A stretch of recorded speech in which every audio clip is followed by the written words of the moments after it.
Mesdames,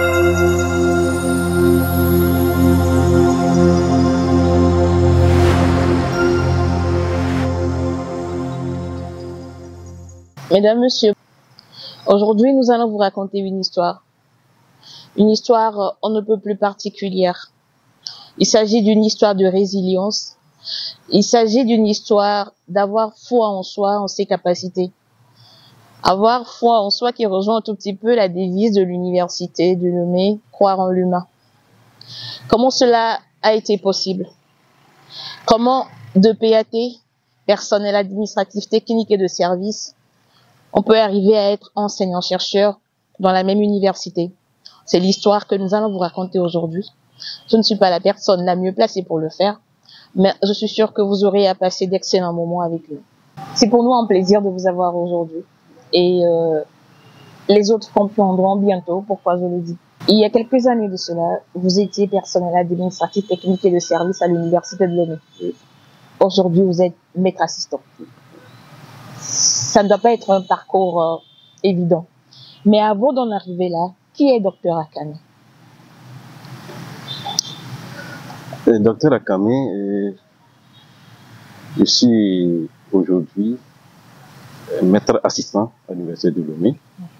Mais avant d'en arriver là, j'étais personnel administratif technique, si je peux le dire, dans le service COPUL, nous appelons police universitaire. Okay. Voilà ce que je sais jusqu'à ce jour. Donc c'est de ce service que je suis arrivé à être maître assistant aujourd'hui. Cela n'a pas été aussi facile, comme on peut l'entendre. Être dans ce service et aussi poursuivre ses études, ça n'a pas été facile, vu qu'il y avait deux choses à remplir. D'abord, il faut satisfaire ses obligations administratives et au même moment faire des recherches pour pouvoir écrire une thèse et la soutenir. Donc, j'avais un objectif. L'objectif, c'était quoi? C'est de pouvoir arriver à ce que je souhaitais. Donc, mon option en arrivant à l'université, c'est de pouvoir peut-être faire une thèse. Cette thèse que j'avais en idée, c'est ce qui m'a donné la force de pouvoir continuer. Donc, je me suis inscrit. Et... Pour la petite histoire, vous êtes arrivé à l'université de Lomé dans le corps de la police universitaire avec quel niveau? Donc, je suis arrivé avec le niveau maîtrise. D'accord. Donc, il y avait déjà la maîtrise. De l'ancien système. De l'ancien système. Et donc, c'est là, pour pouvoir continuer et poursuivre mon objectif, j'ai dit qu'il fallait nécessairement trouver où me caser pour avoir les moyens de continuer. Mais en même temps, vous êtes dans une institution, vous travaillez déjà, donc c'est-à-dire que vous êtes recruté pour travailler. Tout à fait. Mais une personne qui est recrutée pour travailler ne peut pas de son propre chef se lever et aller faire des études. Tout à fait. Alors, je voudrais que vous nous expliquiez un tout petit peu cette partie. Comment ça s'est passé? Parce que oui, vous avez eu la maîtrise, il y a un diplôme, vous travaillez maintenant. C'est de votre propre chef que vous êtes levé, vous êtes inscrit, ou comment ça s'est passé? Que vous nous racontiez un tout petit peu de ce côté-là. En fait, à l'université, quand il y a eu la maîtrise, pour s'inscrire, il faut nécessairement faire le DEA. Donc, il fallait déposer un dossier auquel les autorités universitaires vont accepter d'abord pour que vous puissiez continuer. Et donc, j'ai eu cette chance par rapport à mon dossier d'être sélectionné et qu'on m'a donné plein accord de continuer mes études. D'accord. Donc, c'est comme ça que j'ai pu m'inscrire pour la thèse. Voilà. Alors, vous avez eu l'autorisation des autorités universitaires pour vous inscrire en thèse, ce qui a été fait. Mais vous avez continué quand même votre thèse tout en étant au service de la police universitaire. Tout à fait. C'était compliqué? J'avoue que c'était compliqué. C'est pas facile de pouvoir remplir ces tâches administratives, surtout avec le service COPUL qui a une particularité. Il faut veiller toute la nuit, sans beaucoup d'erreurs, et au même moment continuer ces études, c'était pas facile. Mais comme je le disais, j'avais une conviction en moi, un objectif qu'il fallait atteindre nécessairement, pour ne pas trahir ces autorités universitaires qui m'ont fait foi en m'autorisant de m'inscrire en thèse. Donc, il fallait nécessairement travailler doublement. Ouais. Voilà.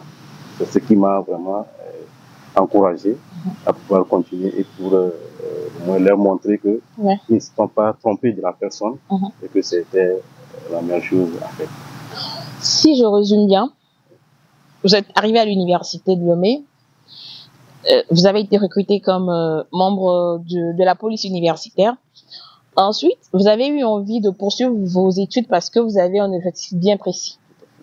Maintenant, vous vous êtes inscrit en thèse avec l'autorisation de l'autorité universitaire et vous avez poursuivi votre inscription en thèse jusqu'à ce que vous ne finissiez. Ça fait combien d'années déjà?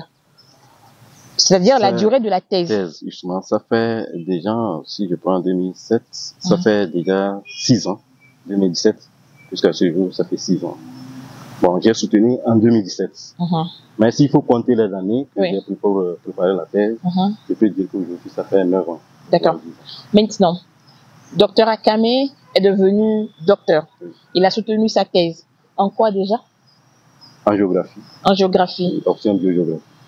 Option biogéographie. Donc, si je suis bien vos explications, c'est qu'aujourd'hui, vous êtes maître assistant à la faculté des sciences de l'homme et de la société. D'accord. Oh, vous avez eu votre thèse, vous avez soutenu votre thèse, vous avez eu le doctorat. Mais vous auriez pu quand même rester dans le corps du personnel administratif. Mais aujourd'hui, de personnel administratif avec un doctorat, il y en a plusieurs. Tout à fait. Mais vous êtes aujourd'hui maître assistant. J'aimerais que vous nous racontiez maintenant, à partir de à partir de la thèse, comment le cheminement s'est fait jusqu'à ce que vous ne soyez recruté enseignant et qu'on en arrive aujourd'hui à ce que vous soyez maître assistant. Okay. En fait, je suis arrivé à l'université, j'ai opté et j'ai postulé pour être police universitaire, ce qui fut fait.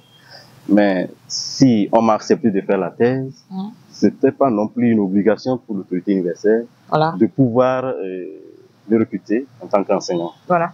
Mais je crois que l'autorité universitaire, c'est une autorité qui pense au personnel administratif technique et qui veut nécessairement encourager ceux qui se distinguent par leur travail, surtout, à pouvoir montrer qu'il faut nécessairement pouvoir compter sur soi et faire un bon travail et que l'université est en mesure d'accompagner ceux-là qui cherchent à aller loin. Voilà, c'est dans cette optique que l'autorité universitaire a dit, vu mon travail et par rapport à mon développement, ils ont voulu nécessairement m'encourager et montrer aux autres qu'on peut arriver par son travail, et par le travail surtout bien fait. Autrement, mesdames, messieurs, avoir la volonté, oui, c'est vrai, c'est une bonne chose. Mais comme je l'ai dit en entame de mon propos, avoir des personnes qui croient en soi, qui croient en nous et ont envie de nous aider à avancer, c'est encore meilleur, n'est-ce pas? Tout à fait. Justement. Alors, nous avons fini avec l'étape de personnel administratif à enseignant-chercheur. Maintenant, comment est-ce que ça s'est fait l'intégration? Pas l'intégration du côté administrativement parlant, et non. Mais l'intégration en tant que personnel administratif technique dans le corps des enseignants, c'était facile? Ça, j'avoue que peut-être je ne suis pas le seul dans le cas. Et je peux dire que ça n'a pas été facile. L'autorité pense à son personnel administratif technique et qui veut faire la promotion, surtout de ce personnel qui se distingue par rapport à son travail.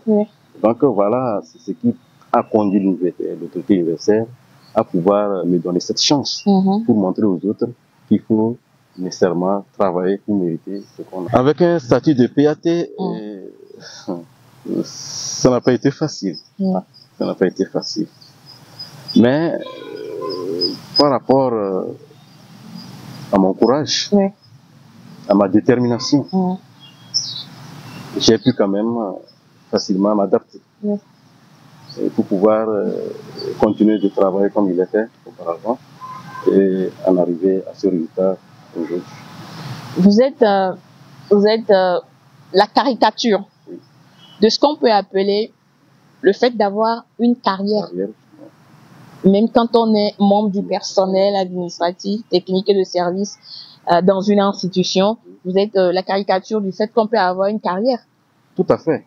C'est un témoignage vivant. Oui. Je suis la personne, un exemple, papa, Oui. un témoignage vivant, Oui. que c'est possible. C'est possible de pouvoir arriver là. En tant que personnel administratif, Oui. on peut arriver au personnel enseignant. On va tirer bientôt à la fin. Je voudrais que vous adressiez d'abord un mot au corps dont vous apparteniez, c'est-à-dire le corps du personnel administratif, technique, en termes de résilience, en termes de foi en ses capacités. À l'endroit de mes collègues du personnel administratif technique auquel j'appartenais, c'est de dire que il faut avoir confiance en soi. Il faut avoir foi en ce que on veut faire et de bien le faire. Et que tout est possible. Et je crois que l'autorité universelle est disposée à accompagner toute personne qui oserait évoluer en ayant toujours en tête que c'est pas, au fait, je ne sais pas, c'est pas en fait un droit absolu, mais avec la volonté du personnel de l'autorité universelle que tout est possible de parvenir. Donc je les exhorte donc à continuer leurs études s'ils ont envie de le faire et de le faire bien sans aussi saper leur charge administrative auxquelles ils appartiennent. Nous avons parlé du mot à l'endroit du personnel administratif technique. Nous allons parler du mot à l'endroit de l'autorité universitaire, sans qui aujourd'hui cette histoire n'aurait pas pu être écrite, peu importe votre niaque, votre volonté. Tout à fait. À l'endroit de l'autorité universitaire, c'est pour dire d'abord merci à l'autorité universitaire qui m'a donné cette chance.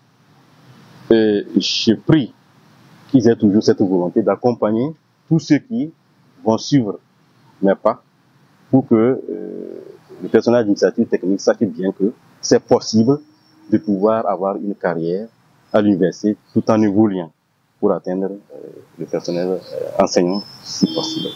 Donc, j'ai dit à l'autorité universitaire de continuer ainsi et de pouvoir accompagner toujours le personnel administratif s'il y a lieu, parce que nous savons que c'est pas aussi facile, mais nous croyons qu'avec leur volonté, avec leur disponibilité d'accompagner ces personnels, tout sera possible. Dr Akame n'est pas le seul à l'université de Lomé à changer de corps. Ils sont nombreux. À travers ce reportage, nous avons voulu vous montrer que c'est encore possible, qu'il faut pouvoir développer de la résilience, qu'il faut croire en soi, qu'il faut croire en ses capacités et surtout qu'il faut avoir les bonnes personnes pour vous aider à avoir des plans de carrière et à réaliser vos rêves. À très bientôt.